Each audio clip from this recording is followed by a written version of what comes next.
Hi everyone, welcome back to my channel, Made You Book. My name's Gretchen and today I'm going to be talking about the sixth book that I finished for the Booker Prize Longlist, and that is A Spell of Good Things by Ayòbámi Adébáyò.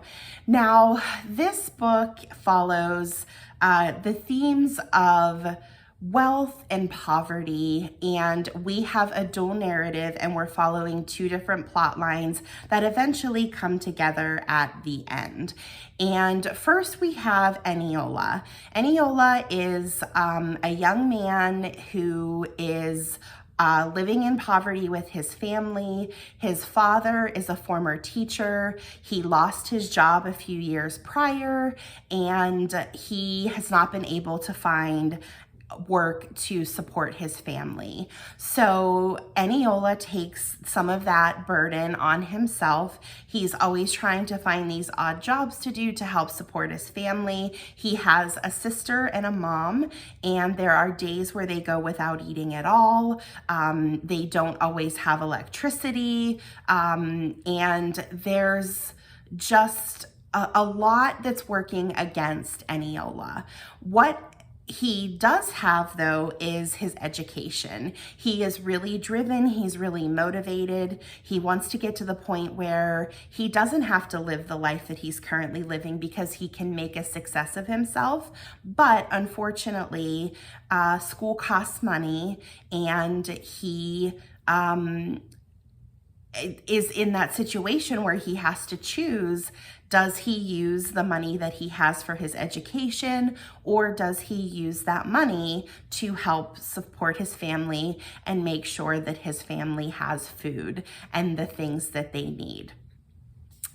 On the other side of the story, we have Warala, and she is of privilege, and she is also a doctor. So she is educated. She is working in a job that offers her some type of independence, but her being a woman, she still kind of falls into the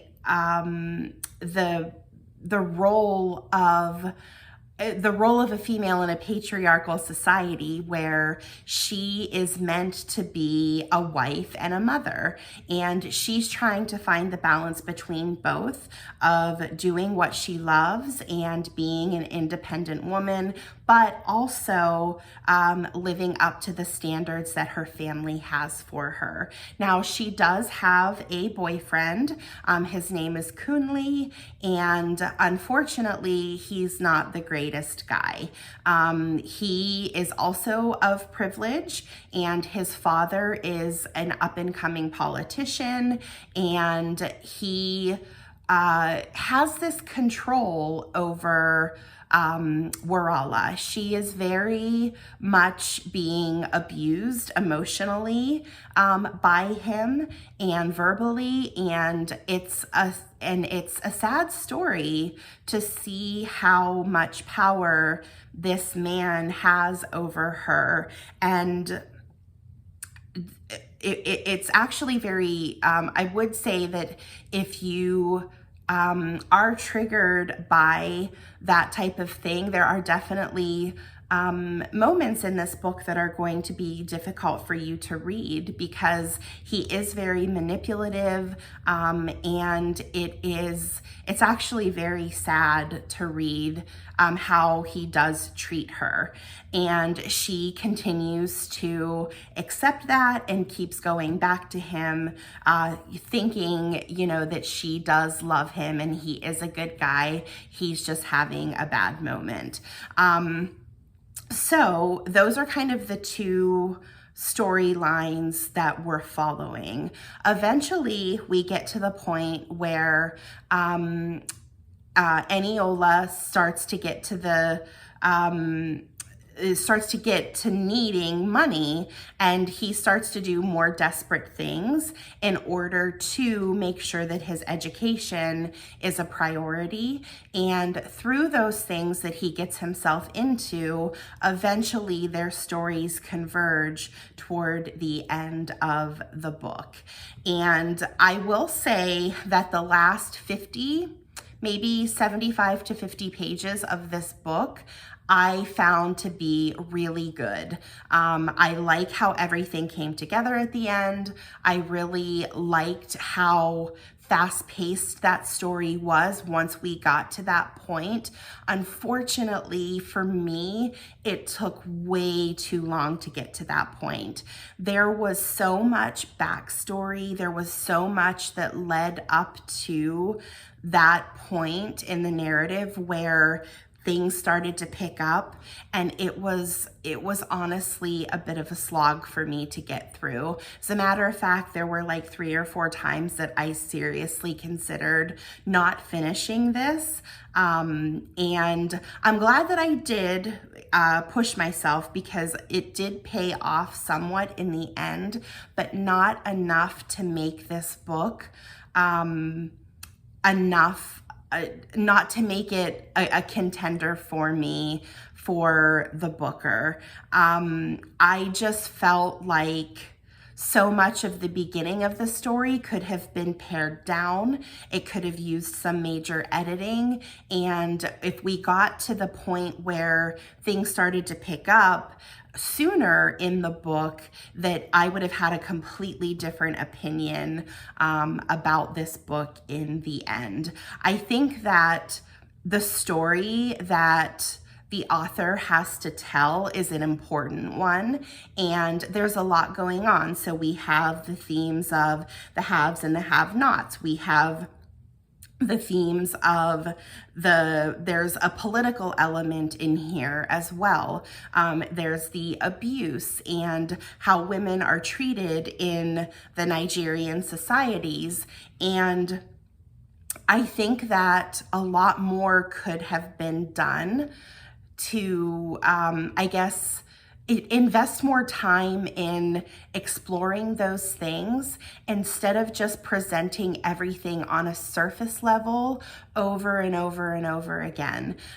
Because this was a dual narrative and they went back and forth between Warala and Eniola, after the first 1 or 2 changes of points of view, I was good. I was good with understanding where we were.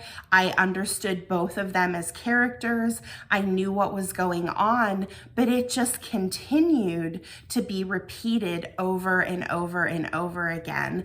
And I'm not really sure why that was done. I think that as a reader, most people would be like, okay, I get it. Okay, when are we going to get to the good parts after like 50 pages? And unfortunately, that just didn't happen. And another thing that I will say about this book is that it wasn't a bad book. It was very well written. It was beautiful as far as some of the prose and the lyricism that went into some of the passages, but I just really feel like there could have been a lot of editing in here, and it would have made for a more engaging experience overall. I think that this won't be my last book that I read from her. I absolutely loved her first book, Stay With Me. I flew through that book from the first chapter. I was invested, and it was very fast-paced, and I really enjoyed it. It kept my attention the whole time. And I feel like she has another book like that in her, but this one just wasn't for me. And I really think that perhaps this book was maybe slightly too ambitious to try to cover so many things.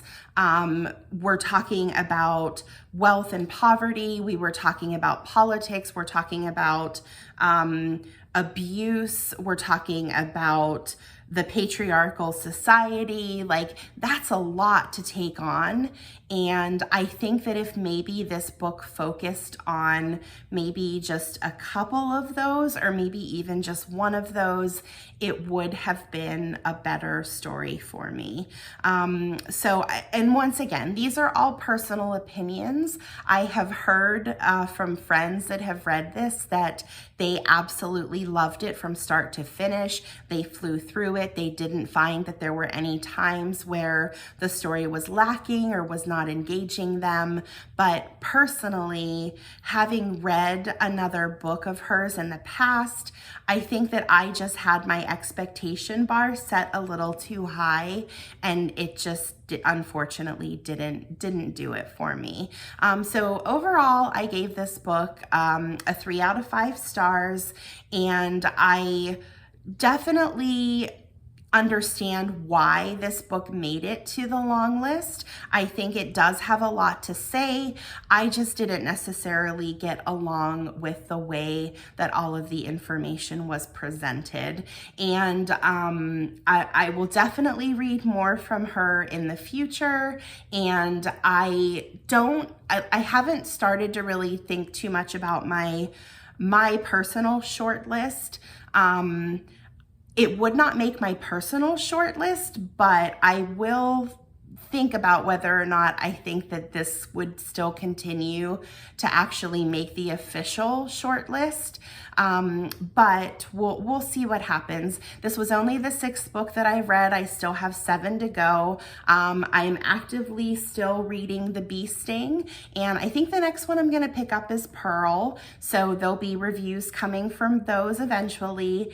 And yeah, so this, unfortunately, this was a kind of middle of the road, didn't really do too much for me, but I'm hopeful that the rest of the books on the list are gonna pick up the pace, and maybe they'll work for me a little better than this one did. So until then, happy reading, and we'll see you next time. Take care. Bye.